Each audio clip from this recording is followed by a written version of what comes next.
বন্ধুরা, আগামী 30শে এপ্রিল বুধবার অক্ষয় তৃতীয়ার দিন আপনার সিঁদুরের পাত্রে গোপনে মিশিয়ে দিন এটি। আপনার জীবনে সমস্ত বাধা বিপত্তি ও আপনার গৃহে সমস্ত বাস্তুদোষ দূর হবে। মা লক্ষ্মী ও ভগবান শ্রীকৃষ্ণের আশীর্বাদে আপনার পরিবার ভরে উঠবে সুখ শান্তি এবং সমৃদ্ধিতে। স্বামীর আয় উন্নতিও বৃদ্ধি পাবে এবং একই সাথে বাড়িতে কিনে আনুন সামান্য এই 6টি জিনিস। তারপর আপনি গাড়ি চাইলে গাড়ি পাবেন, আপনি বাড়ি চাইলে বাড়ি পাবেন। হ্যাঁ বন্ধুরা, আপনি ঠিকই শুনেছেন, আপনার আর্থিক উন্নতি পর্যন্ত সমস্ত কিছুই বৃদ্ধি পাবে।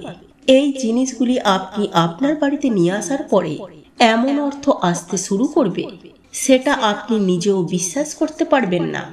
যদি আপনি আপনার জীবনে কিছু পরিবর্তন করতে চান, তাহলে স্বাস্থ্যের বেশ কিছু গুরুত্বপূর্ণ বিষয়গুলি আপনার জীবনের সঙ্গে কিছুটা মানিয়ে নিতে হবে এবং সেই উপায়গুলি আপনাদের জীবনের সঙ্গে যুক্ত করে এগিয়ে চলতে হবে।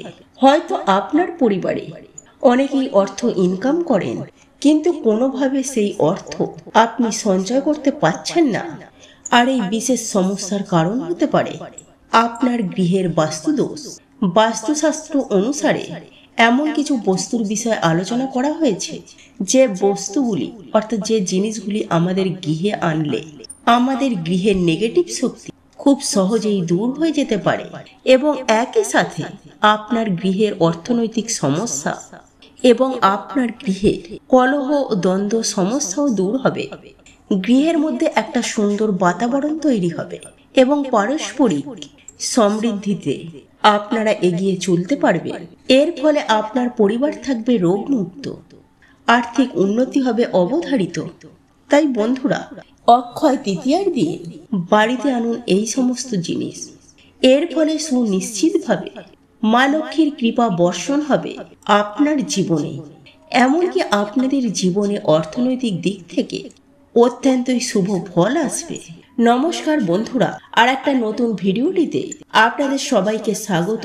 বন্ধুরা, আশা করি ঈশ্বরের আশীর্বাদে আপনারা প্রত্যেকেই ভালো আছেন এবং সুস্থ আছেন।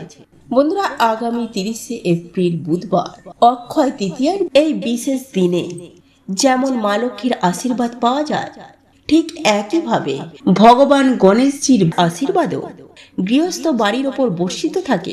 এই দিন পুজো অর্চনা বাড়িতে অবশ্যই করবেন এবং তারই সাথে সাথে যদি আপনি আপনার সিঁদুরের পাত্রে গোপনে এই জিনিসটি মিশিয়ে দিতে পারেন, তাহলে আপনার জীবনে যাবতীয় সমস্যার সমাধান কিন্তু হয়ে যাবে।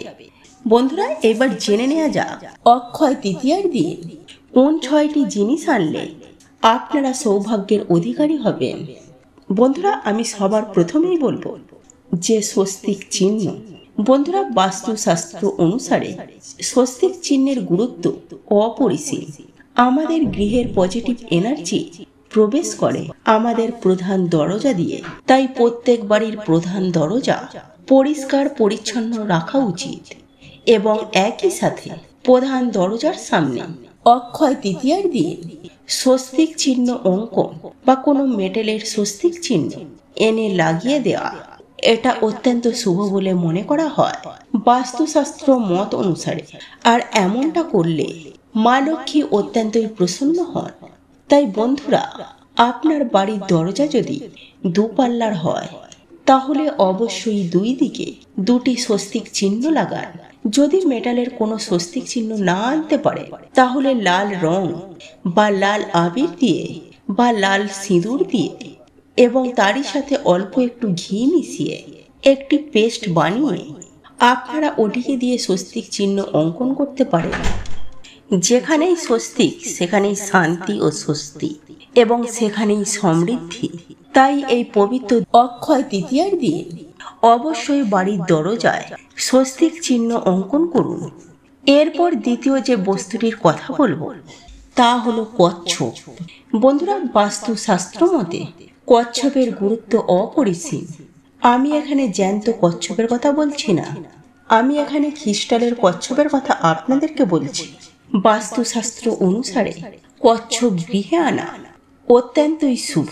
অর্থ সংক্রান্ত যাবতীয় সমস্যা মিটতে পারে এই কচ্ছপ দোল পূর্ণিমার দিন গৃহে এনে সঠিক জায়গায় যদি স্থাপন করেন, খ্রিস্টাল এবং মেটালের কচ্ছপ অত্যন্তই শুভ।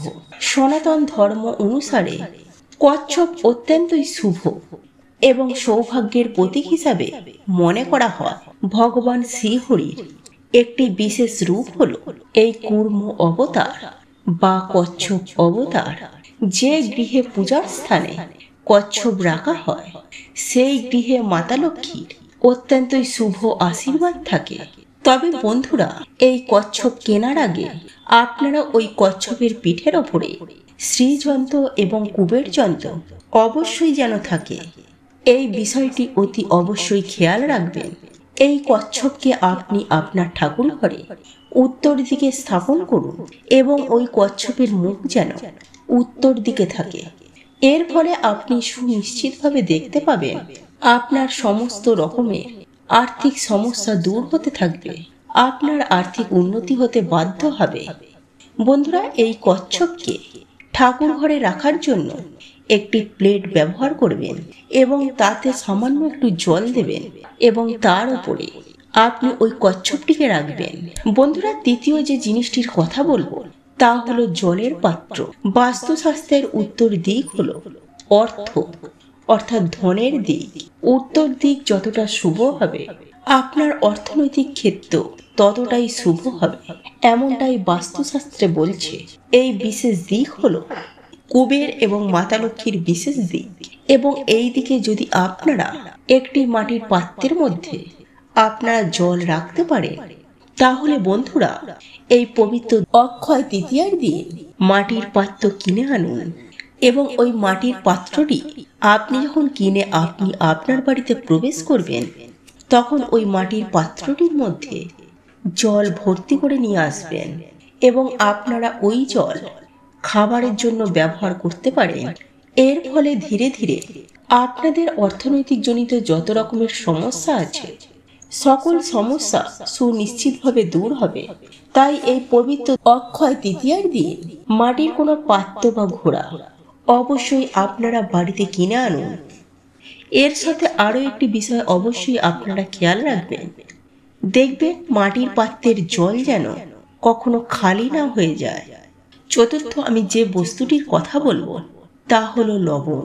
হ্যাঁ বন্ধুরা, আমি এই বিষয়ে অনেক ভিডিওটির মাধ্যমে আপনাদেরকে জানিয়েছি যে লবণের মধ্যে মাতা লক্ষ্মীর বসবাস করেন। আর আপনি যদি মা লক্ষ্মীর কৃপা পেতে চান, তাহলে এই পবিত্র অক্ষয় তৃতীয়ার দিন অবশ্যই বাড়িতে কিনে আনুন কিছুটা পরিমাণ লবণ। এর ফলে আপনি সুনিশ্চিতভাবে আর্থিক উন্নতি করতে পারবেন। এছাড়াও সর্বশেষ যে জিনিসটি আনার কথা বলবো তা হলো ঝাড়ু বা ঝাঁটা। হ্যাঁ বন্ধুরা, আপনারা সকলেই জানি যে ঝাড়ু বা ঝাঁটাকে আমরা মা লক্ষ্মীর স্বল্পা হিসাবে জানি। তাই মা লক্ষ্মীর অশেষ কৃপায় ধনবান হয়ে উঠতে এবং সুখ শান্তি ও আনন্দময় জীবন যাপন করতে, পরিবারে রোগ মুক্ত থাকতে অবশ্যই এই পবিত্র অক্ষয় তৃতীয়ার দিন ঝাড়ু বা ঝাঁটা বাড়িতে কিনে আনুন। এর ফলে আপনার পরিবার যেমন রোগ মুক্ত থাকবে, ঠিক তেমনি আপনার আর্থিক উন্নতি হবে অবধারিত। আজকের পর্বে আমি আপনাদের সাথে আলোচনা করব অক্ষয় তৃতীয়ার দিন এই বিশেষ তিথিতে আপনারা এই উপায়টি কিভাবে করবেন এবং কি কি সতর্কতা অবলম্বন করবেন।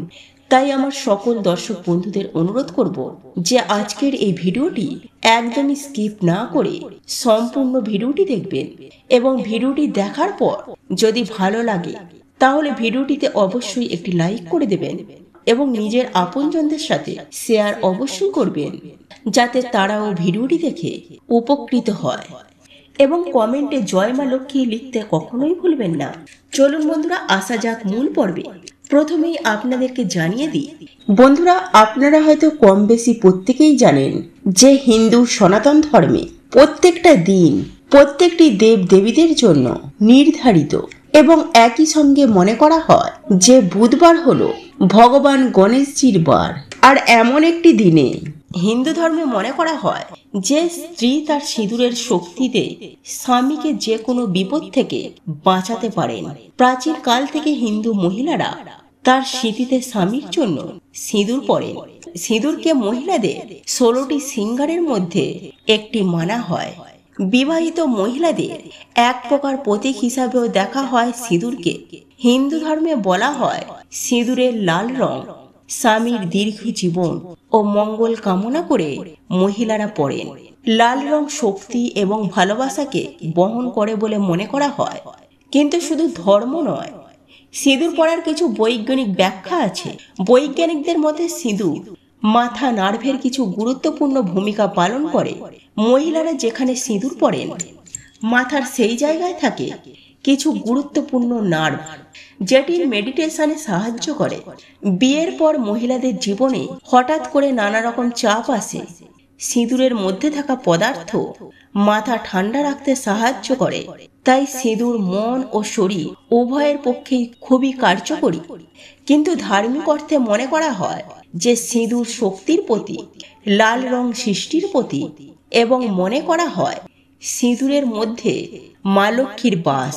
তাই মা লক্ষ্মীকে মাথায় ধারণ করা হয় সিঁদুর হিসাবে, যাতে মা লক্ষ্মী পরিবারের ওপরে আশীর্বাদ দেন, স্বামী স্ত্রীর মধ্যে ভালোবাসা অটুট থাকে এবং পরিবার থেকে দুঃখ দারিদ্রতা দূরে থাকে।